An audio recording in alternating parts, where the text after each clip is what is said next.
Essa é uma tradução da palestra de Joel Goldsmith, O Segundo Passo para a Quarta Dimensão da Consciência.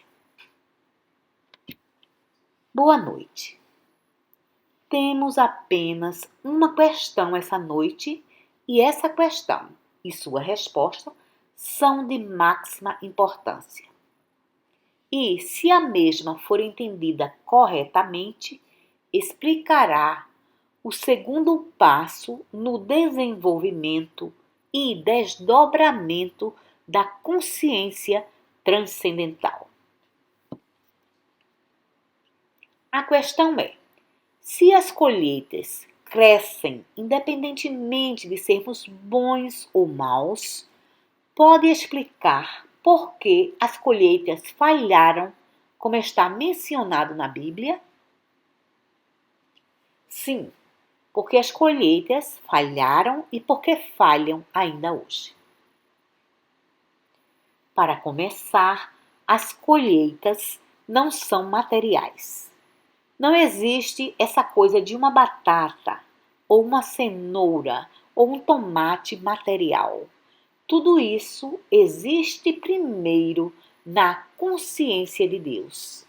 E é de lá que tudo surge.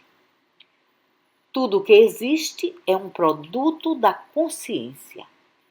Consciência é o infinito que pode ser tudo. Consciência é Deus. Deus é a consciência desse universo. Consciência é a substância básica, causa, lei de todo efeito. Logo, consciência é a causa-prima, a essência-prima da qual tudo mais emana. A consciência é manifesta como a sua e a minha consciência individual. Entretanto, não está confinada a você ou a mim, desde que a mesma é infinita e, portanto, é a consciência de todo homem, de todo ser. Tudo que existe é a imagem e semelhança da consciência da qual surgiu. E, desde que a consciência é espírito, tudo que existe é espiritual. É por essa razão que lemos no primeiro capítulo de Gênesis que a colheita estava sobre a terra antes que as sementes fossem plantadas, que havia luz antes que o sol estivesse no céu. Em outras palavras, no princípio, o universo de Deus não foi criado através de um processo material. A criação de Deus foi uma emanação do próprio ser de Deus, uma expressão do seu próprio ser, desde que a consciência não é masculina nem feminina. Consciência é o ser espiritual puro e perfeito. É por essa razão que quando você realiza o eu sou, você compreende, porque eu não sou masculino nem feminino, mas que o eu se manifesta como um corpo masculino ou feminino. Entretanto, esse corpo não é você. Você não é um corpo e um corpo não é você. Isso significa que você está além do masculino ou feminino. Da mesma forma que Deus está, porque Deus é um, porque você é um com Deus. Uma emanação de Deus, a manifestação do próprio ser de Deus. Na realidade, você é Deus em manifestação individual infinita. E seu corpo é o templo através do qual está vivendo essa vida em particular. Porém, quando essa vida acaba, ou seja, esse pequeno período de vida humana termina, nunca acredite, nem por um momento, que vai ficar enterrado numa tumba ou levado para um crematório. Você nunca estará lá. Apenas aquilo que chama seu corpo, seu conceito desse veículo estará ali, mas não você. Você continuará a existir como um ser individual invisível para o sentido humano, exceto para aqueles que têm o que chamamos de uma segunda percepção ou uma segunda visão, aqueles que são capazes de perceber o invisível.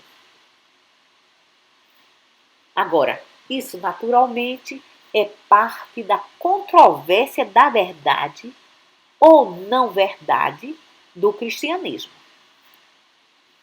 Alguém viu Jesus? Jesus se levantou do túmulo? Ele caminhou sobre a terra? Você vê, uma das condições básicas para aceitar o cristianismo é acreditar que Jesus foi crucificado, sepultado e se levantou do túmulo e andou pela terra. Você acredita nisso? Se você não acredita, é porque não tem a visão espiritual que o capacitaria a ver aquilo que os olhos não podem ver e ouvir o que os ouvidos não podem ouvir. Em outras palavras, você não tem a consciência transcendental, você ainda está no estado material da consciência. Porque a verdade é que Jesus foi crucificado, foi sepultado, se levantou do túmulo, andou pela terra e foi visto e falou com provavelmente 500 pessoas de sua época. Agora, o que é necessário entender é que essa não é uma verdade exclusiva sobre Jesus, mas que essa é a verdade também sobre você. É a verdade sobre Jesus, sem dúvida alguma. E é verdade que pelo menos 500 pessoas testemunharam esse fato. Mas, da mesma forma, é verdade que você também andará livremente sobre a terra após seu funeral. A única diferença é que não haverá 500 pessoas para identificá-lo, porque não lhes pediu para procurá-lo, para crer em seu poder de ressurreição. Então as pessoas sairão do seu funeral em luto, acreditando que você morreu. E verão tudo de acordo com essa crença que as pessoas nascem e morrem. Mas falo a partir de uma real experiência. Os mortos jamais ficam confinados no túmulo e nunca são cremados. Isso é apenas a concha, a casca, o cadáver, o corpo, o envelope, jamais o indivíduo. Posso dizer isso porque, entre muitas outras experiências, tenho visto aqueles que passaram para o outro lado em frente a mim e, em alguns casos, falando comigo. E posso lhes garantir que não estava apenas imaginando. Agora, nosso destino é ser imortal, porque a descendência de Deus não pode ser menos imortal que Deus. Não chame homem algum sobre a terra seu pai, porque só existe um Pai, aquele que está no céu. E, portanto, você não é mortal. E é esse ponto que distingue os ensinamentos metafísicos e místicos das religiões materiais ortodoxas. As religiões materialistas acreditam que somos todos mortais, mas nós sabemos que somos imortais. Porém, temporariamente, estamos revestidos de mortalidade porque aceitamos a crença que nos foi transmitida por nossos pais religiosos de que somos mortais. Em outras palavras, estamos revestidos de mortalidade e os ensinamentos cristãos nos dizem que precisamos ser despidos, precisamos remover de nós mesmos esse falso conceito do ser que diz que somos mortais e precisamos nos revestir de imortalidade. Em outras palavras, precisamos restaurar a nós mesmos. Precisamos morrer diariamente para a nossa mortalidade e renascer para a nossa imortalidade. E tudo isso acontece como um processo da consciência. Não é um processo de morrer, ser sepultado e ser ressuscitado novamente.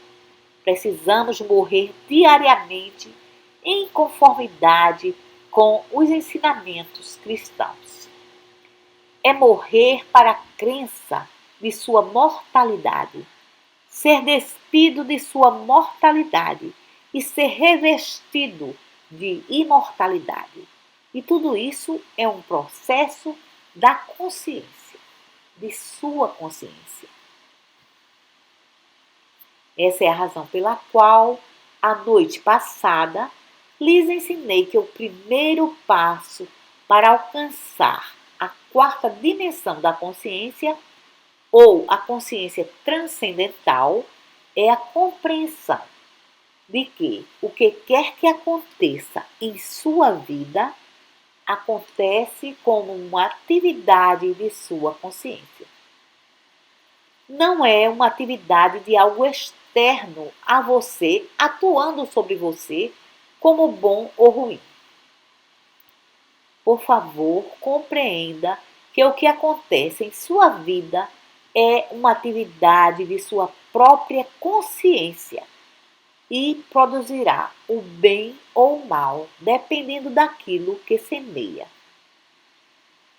Se vai semear segundo a carne, por tratar a si mesmo e aos outros como se fossem mortais, ou se vai tratar a si mesmo e aos outros como aquilo que realmente são, filhos de Deus imortais. Quando começarmos a olhar uns para os outros como ser que realmente somos, imortais, compreenderemos porque não temos demonstração alguma a fazer. Não temos demonstração alguma a fazer, quer seja de suprimento, de casa, de companhia ou de superação de qualquer falta. Nós temos apenas a demonstração de nossa filiação divina. E nessa demonstração, descobrimos que somos herdeiros de Deus, somos herdeiros de todas as riquezas celestiais. Nós, e esse é um ensinamento básico do caminho infinito, não temos demonstração alguma a fazer, exceto a demonstração de nossa divindade, a demonstração de nossa filiação divina, a demonstração de nossa unidade com Deus, a demonstração da realização da presença de Deus como o Emanuel, o Deus conosco, sempre presente, onipresente. Uma vez que atinjamos essa demonstração, podemos então ser testemunhas e podemos observar como, de repente, nossa vida começa a mudar. Coisas que jamais sequer imaginamos aparecem em nosso mundo exterior. Coisas como harmonia, graça, paz, abundância. Tudo isso aparece numa certa medida.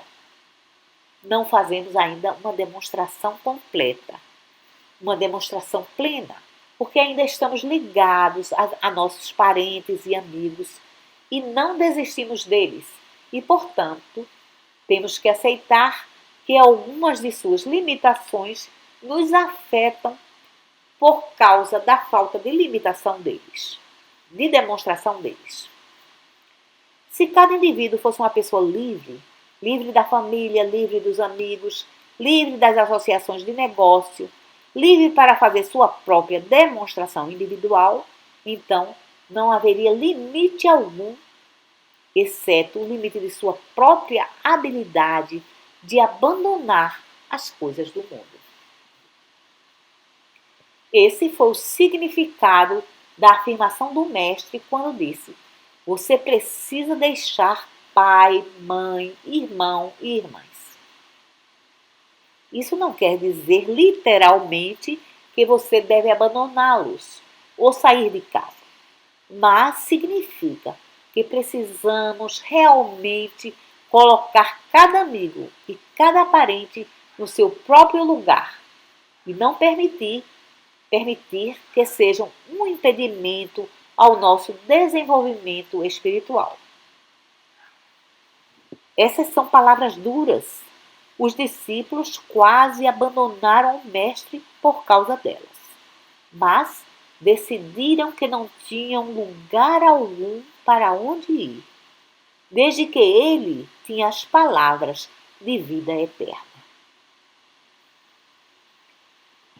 E assim é que, na realidade, estamos voltando ao primeiro capítulo de Gênesis e aprendendo que fomos criados à imagem e semelhança de Deus. E esse ser criado à imagem e semelhança de Deus é você.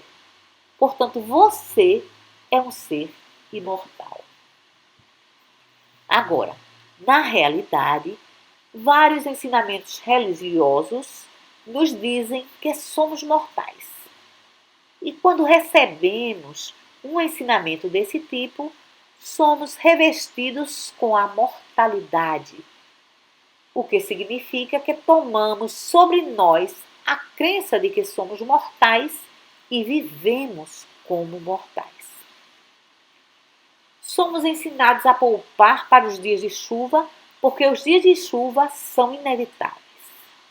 Assim, ajustamos a nós mesmos a estrutura da mortalidade e olhamos para nós mesmos e nos vemos como corpos físicos mortais. Agora, se você quiser transcender tudo isso, e o propósito de estar no ensinamento dessa natureza é transcender tudo isso, você precisa realizar essa transição dentro de sua consciência. Ninguém irá fazer isso por você. Ninguém tem o poder de fazer isso por você. Isso é algo que precisa acontecer dentro de você.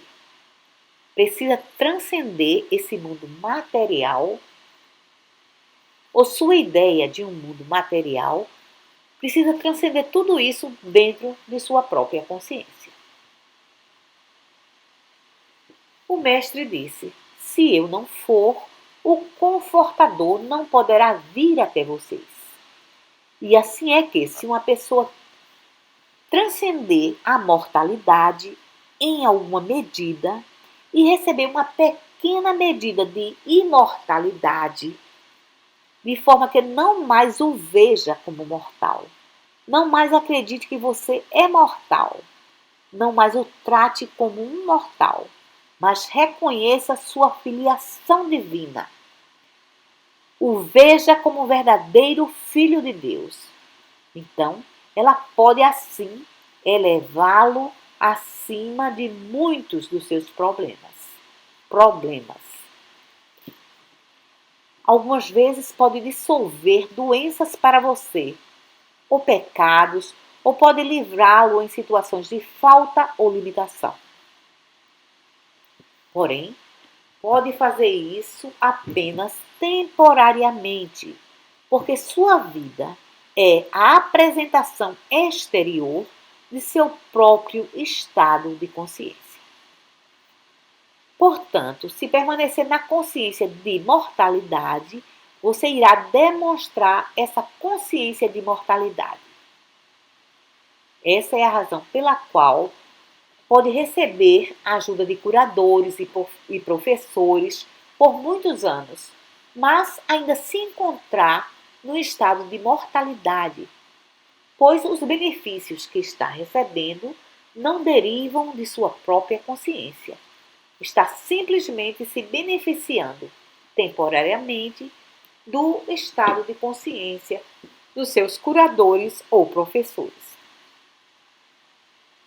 E no final pode se questionar, porque sua vida não está liberta das discórdias do mundo. E a razão é que sua consciência não mudou da mortalidade para a imortalidade. Agora, a consciência divina, a consciência de Deus, é universal, mas é também individual. E, nesse sentido, é sua consciência. E, em alguma medida, você a demonstra. Então, retornando à questão da colheita, antes que houvesse um homem ou uma mulher na face da terra, havia colheita sobre a terra. Antes que a semente fosse plantada, o solo fosse fertilizado, havia colheita sobre a terra. Em outras palavras, havia consciência aparecendo infinitamente, a consciência aparecendo como infinitas formas, infinita variedade de formas. A consciência abrindo a si mesma, revelando a si mesma em cada forma necessária à nossa existência. Agora, quando aparecemos na Terra como filhos de Deus e, portanto, imortais, como está lá no primeiro capítulo de Gênesis, as colheitas continuaram a ser perfeitas.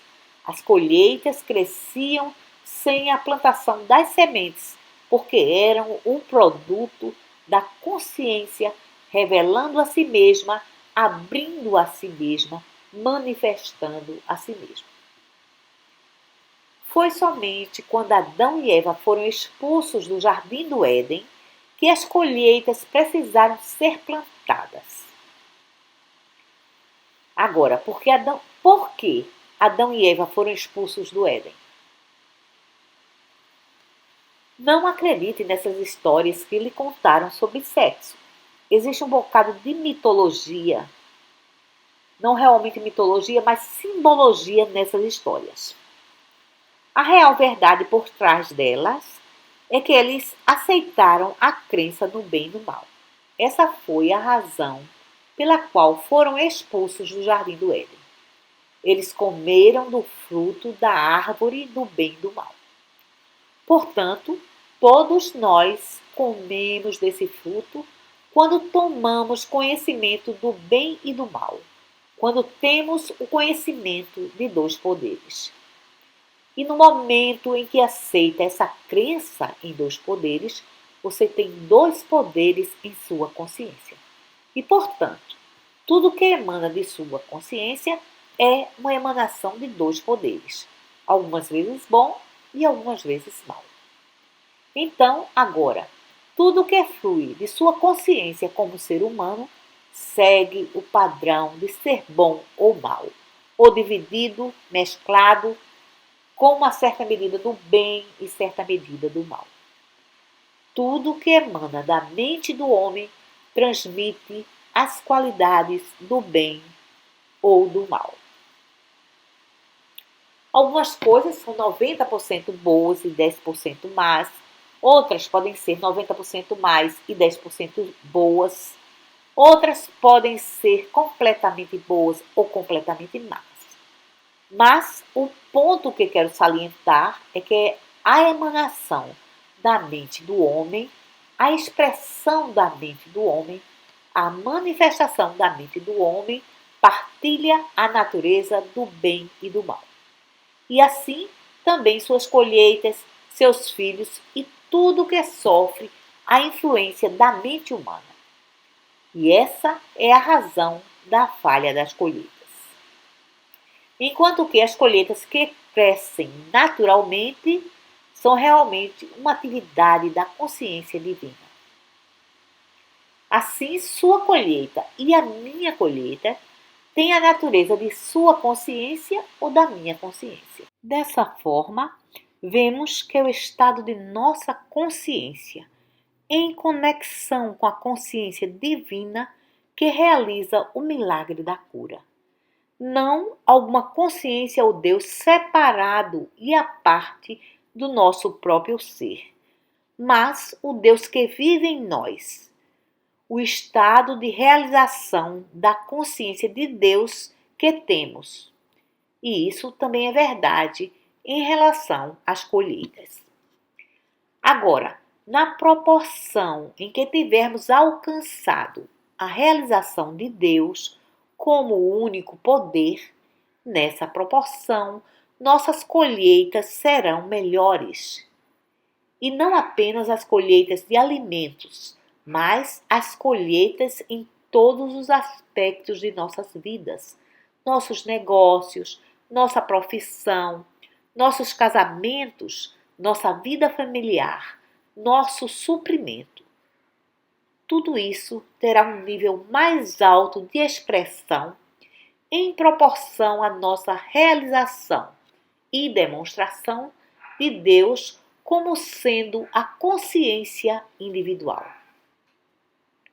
Isso é, estaremos num estado de consciência onde tudo é completamente bom. Agora, não pode ver que se tivermos comunidades inteiras, ou bairros inteiros, ou nações inteiras, vivendo em desobediência aos princípios espirituais, as colheitas apresentarão as qualidades humanas em lugar das qualidades divinas. Não porque sejamos bons ou maus, mas porque não estamos vivendo de acordo com os princípios espirituais.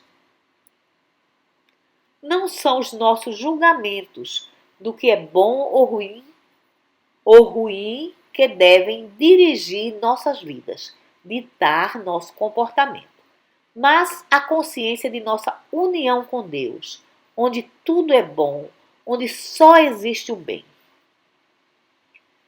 Paulo afirma que nem circuncisão, nem incircuncisão tem valor algum.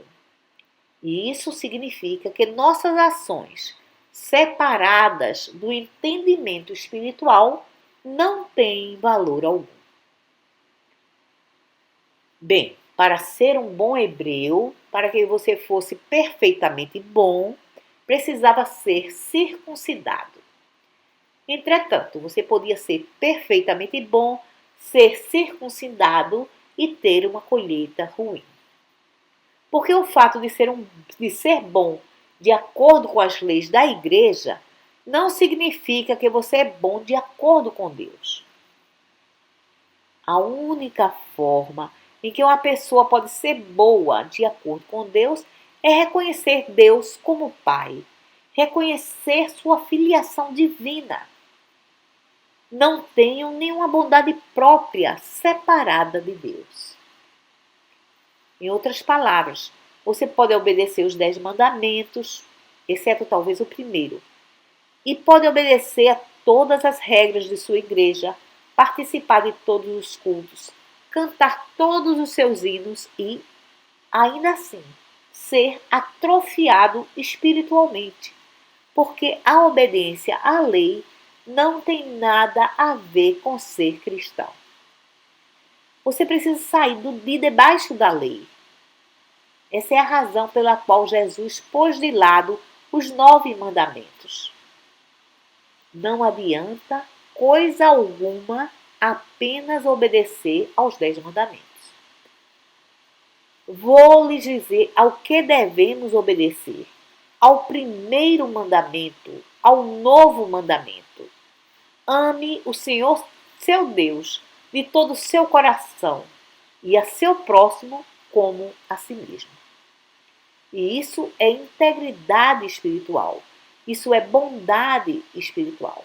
E se tem isso, não é capaz de desobedecer os outros 9 mandamentos de forma alguma. Em outras palavras, é como dizer que, se não houvessem leis em sua nação contra assassinato, se não houvessem leis que pusessem ladrões na prisão, ainda assim você não mataria ou roubaria. Por quê? Como poderia você ter chegado a esse ponto no caminho espiritual e não compreender que amar a seu próximo como a si mesmo significa que não pode lhe causar mal algum? Não pode se apossar do que lhe pertence, quer seja propriedade, casa, barco, colheita. Significa respeitar o outro, a esposa, a família do outro. Então, se ama a Deus sobre todas as coisas, você compreende Deus como seu suprimento. E assim, você tem abundância. Agora, que diferença faz que não tenha uma lei falando contra roubar? E foi isso o que o mestre estava querendo nos mostrar. Não precisamos de lei alguma para nos dizer para não matar, roubar ou adulterar. Por quê? Porque se estivermos vivendo o amor a Deus, se estivermos vivendo o amor ao nosso próximo, como poderíamos fazer ao outro o que não gostaríamos que fizesse a nós mesmos? E, portanto, estaríamos vivendo na mesma atmosfera de amor na qual estamos vivendo aqui nessa classe. Numa manhã de domingo, eu estava numa prisão, falando para 30 homens. E disse-lhes: não estou aqui para ensinar ou para pregar, e não vim aqui para obter qualquer coisa. Na realidade, não existe nada que vocês tenham que eu queira. E então eles começaram a rir. E eu quero dizer a mesma coisa aqui também. Não tem coisa alguma que você tenha que eu queira. Porque vivendo minha vida numa união consciente com Deus, tudo de que possivelmente eu tenha necessidade me é provido a cada momento, a cada dia. E não preciso de nada mais. Não há nada que eu queira. Assim, nessa consciência, não precisamos de leis como não roubarás, não matarás, não cobiçarás. Como podemos cobiçar qualquer coisa se temos tudo de que precisamos simplesmente em decorrência do nosso relacionamento com Deus?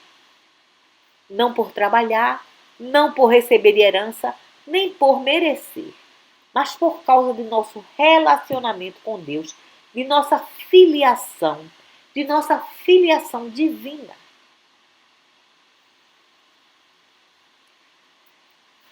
E assim é que, por pior que esse mundo pareça ser hoje, temos mais colheitas do que precisamos.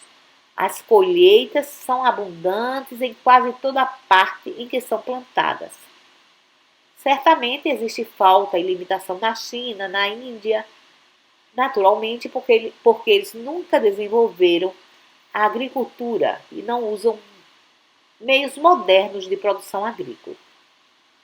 No Japão você encontra abundância e também nota que todo pedacinho de terra é utilizado para a produção de comida. Portanto, o desenvolvimento da agricultura depende basicamente da natureza e do desenvolvimento de técnicas agrícolas. Mas, para ir além disso, você precisa alcançar o reino do Espírito e começar a entender que aqueles indivíduos que estão vivendo mais próximos da realização de Deus como onipresença, o Emmanuel, estão produzindo as melhores colheitas. Colheitas no seu mais amplo sentido. Isso acontece não apenas como algo material, mas pelo reconhecimento do suprimento como sendo espiritual. Naturalmente, onde quer que exista um indivíduo com a compreensão de Deus como a substância prima, Deus como multiplicador, Deus como atividade de toda forma, você testemunhará o desenvolvimento de mais negócios, mais colheitas, mais harmonia do que em outra parte qualquer. A mesma coisa é verdade em relação ao ensino. Tive a experiência de trabalhar com professores de escolas primárias e uma das experiências que tive foi essa. Em uma escola em Massachusetts, uma professora que não tinha vantagem do ensinamento espiritual veio me pedir orientação e, assim, recebeu instruções por um ano inteiro. E uma das primeiras coisas que ele disse foi: você é responsável por aquilo que acontece em sua sala de aula. Em Massachusetts, durante os meses de janeiro, fevereiro e março, o grau de ausência da escola é tremendo por causa do frio, da gripe e doenças dessa natureza. Esses meses são realmente meses muito difíceis. Entretanto, disse aquela professora que isso não precisava acontecer em sua classe. E outro fator que a preocupava era que a cada ano alguns alunos não eram aprovados nos exames e não podiam passar para a classe seguinte.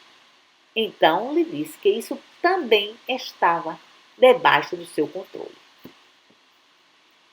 E o resultado da aplicação dessas instruções foi que, ao final de um ano, houve apenas 5% de ausência durante aqueles meses, em lugar da média da escola, que era 23%.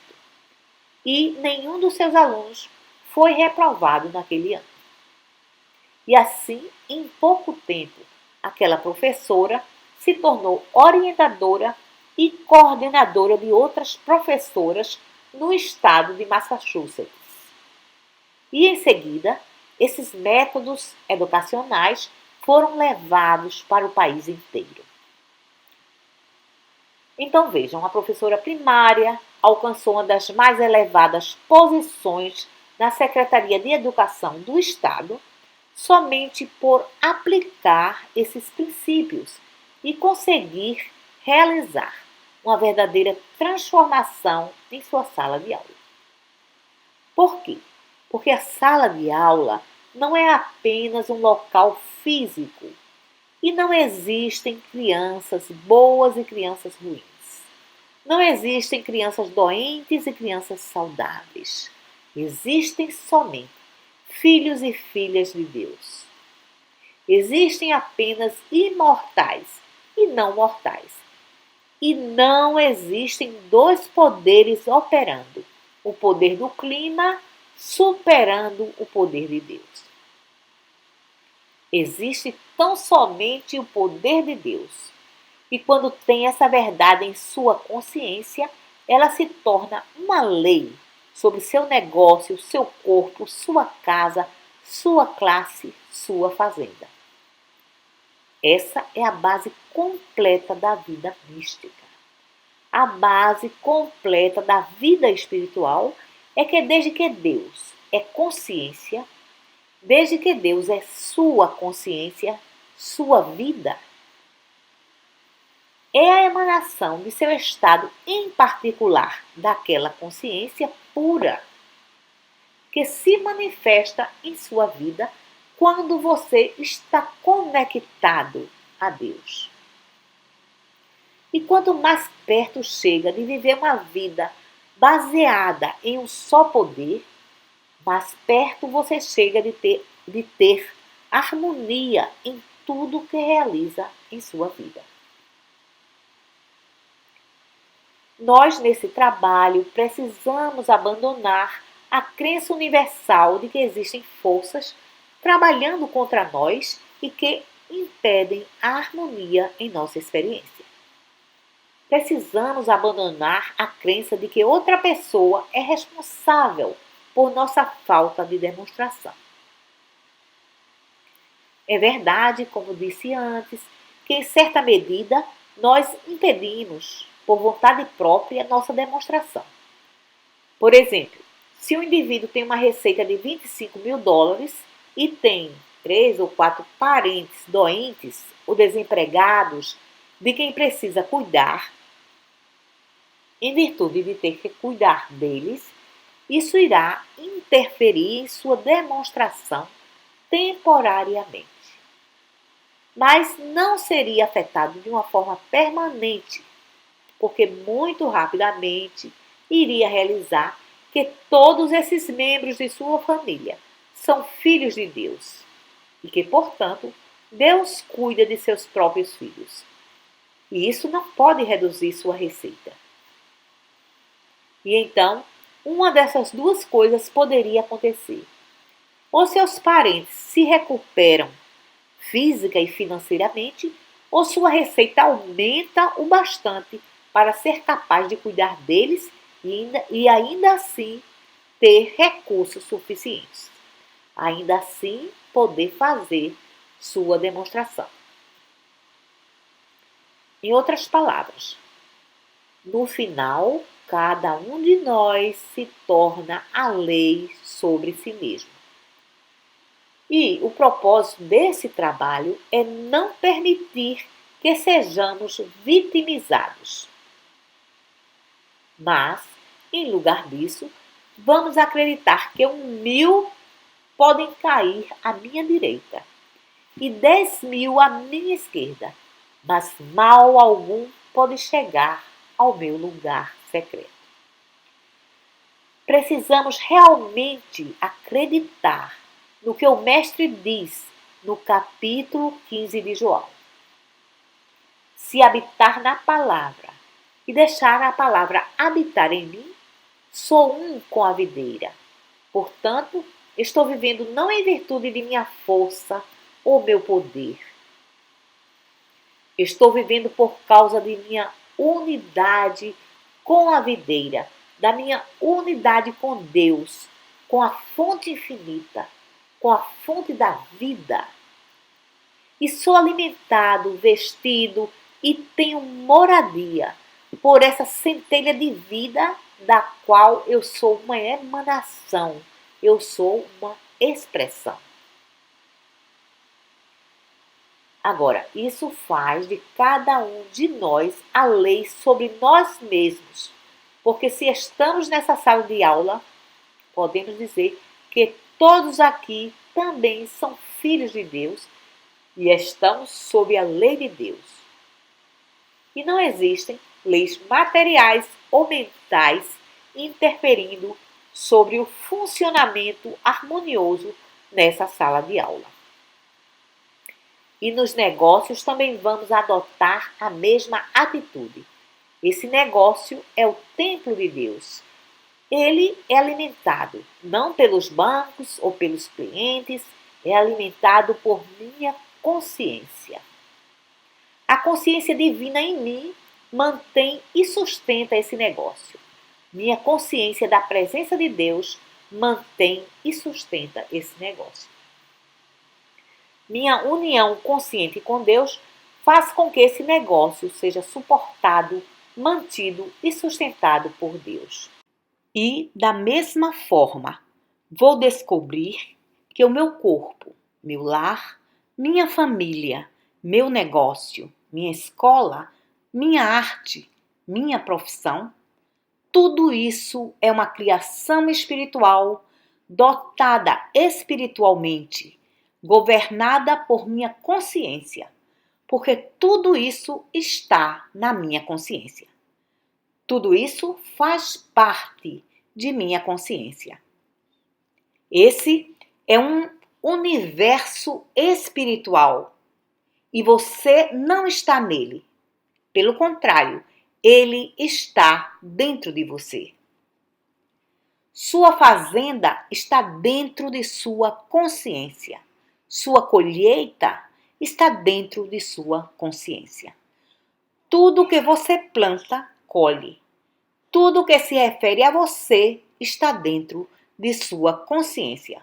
Seus dons ou talentos, sua música ou arte, o que quer que seja, está dentro de sua consciência.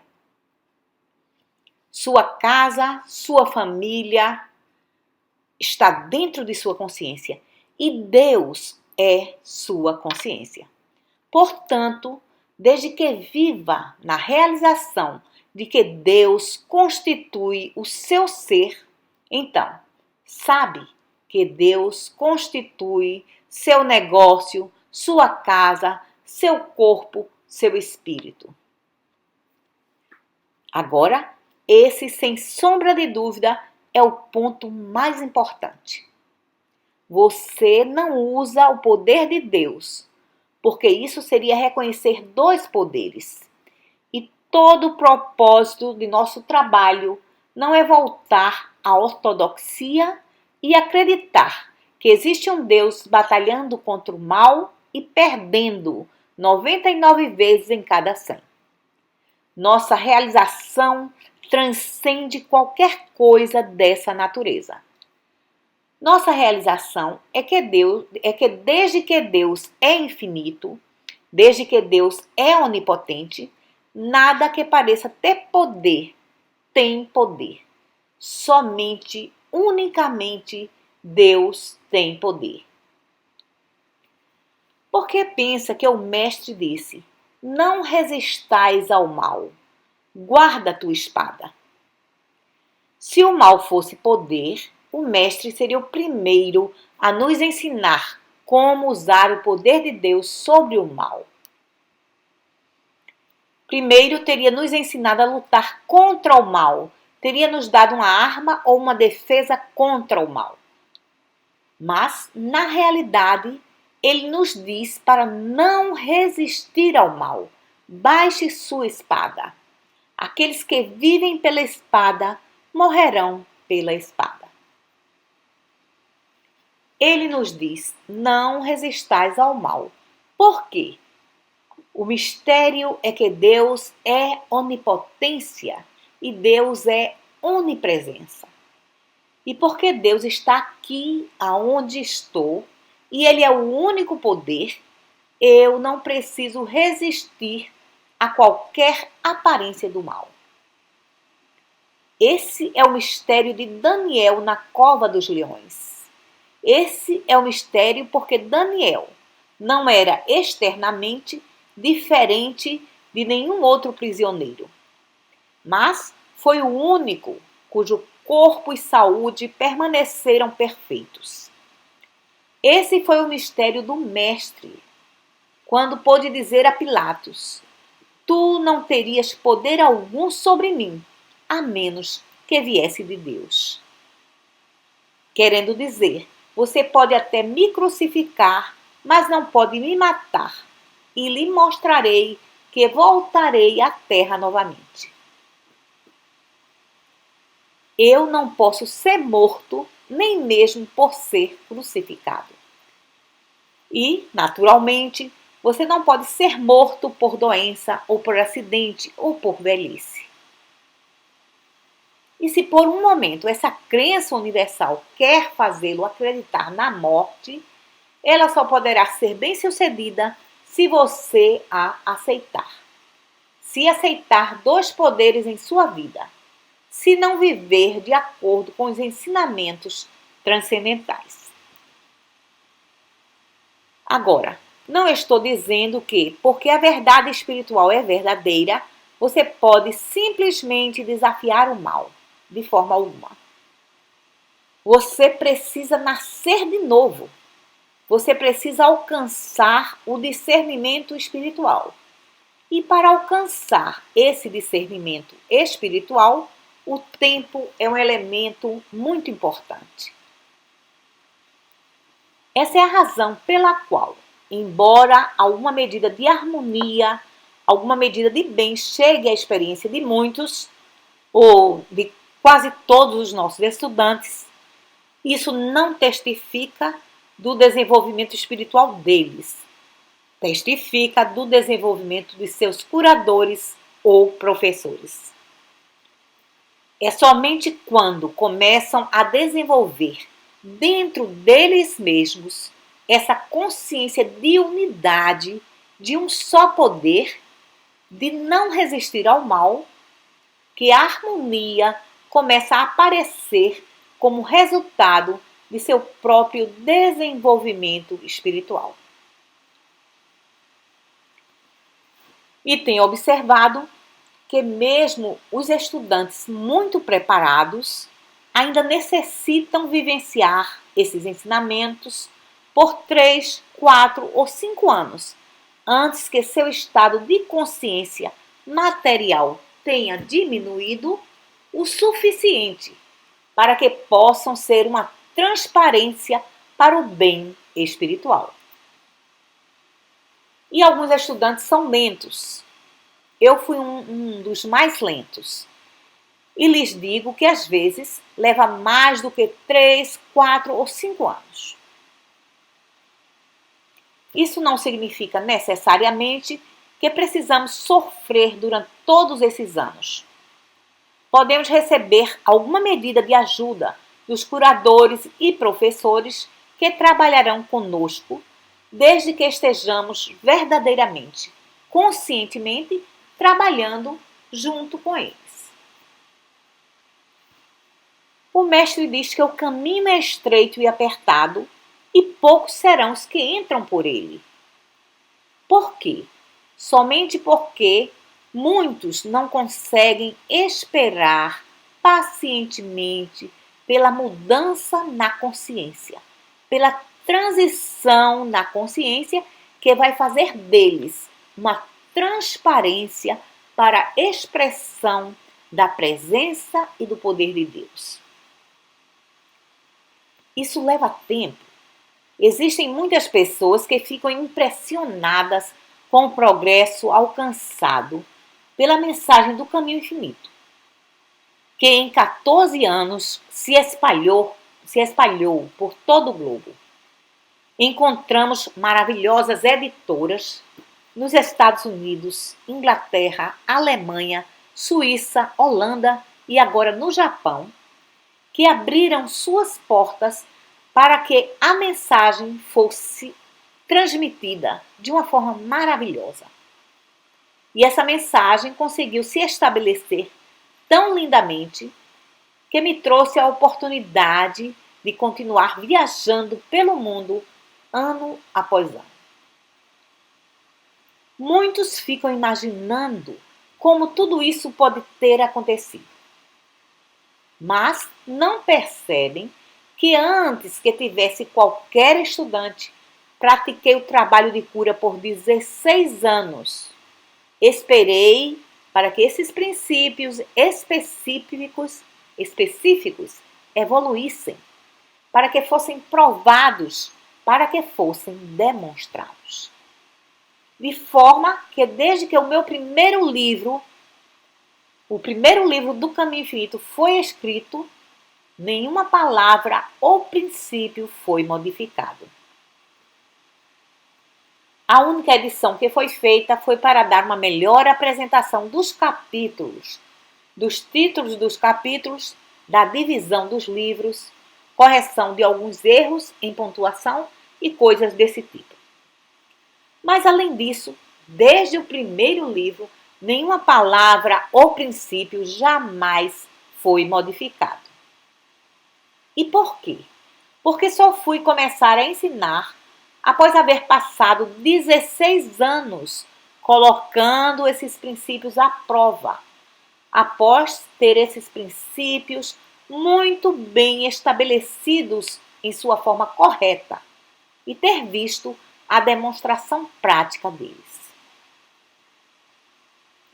E assim é que esses princípios foram provados não apenas durante esses 16 anos no meu trabalho de cura, mas a isso somamos mais 14 anos, esses últimos 14 anos ensinando, e agora forma um total de 30 anos de trabalho do Caminho Infinito. E por ter sido aprovado durante todo esse tempo, isso nos traz uma grande confiança de que esses princípios são corretos. Agora, quero salientar um ponto importante. Em seu trabalho de trazer harmonia para seu corpo, seus negócios, sua casa, sua família, não deve sair por aí afora procurando por um poder de Deus. Habite confiantemente no centro do seu ser. Habite na realização de que o poder de Deus já está ali, em virtude da onipresença de Deus, do Emanuel. O poder de Deus já está ali e ao lado dele não existe outro poder algum. E esse poder de Deus não é um poder distante. Na realidade, está mais perto de você do que sua própria respiração. Na realidade, ele está justamente aí onde você está. Esse é o significado de onipresença. Esse é o significado de Emanuel, Deus conosco. Aqui e agora, aonde eu estou, Deus está. Eu não tenho que fazer com que seja assim. E nunca tenho que mendigar a Deus, implorar a Deus, tentar influenciar Deus. Nunca tenho que pedir ou requerer coisa alguma a Deus. Eu simplesmente preciso realizar que Deus é. Por causa da onipresença, Deus está aqui. Por causa do Emanuel, Deus está aqui aonde estou. Aqui aonde estou, Deus está. Deus é tudo o que existe, desde que Deus é infinito.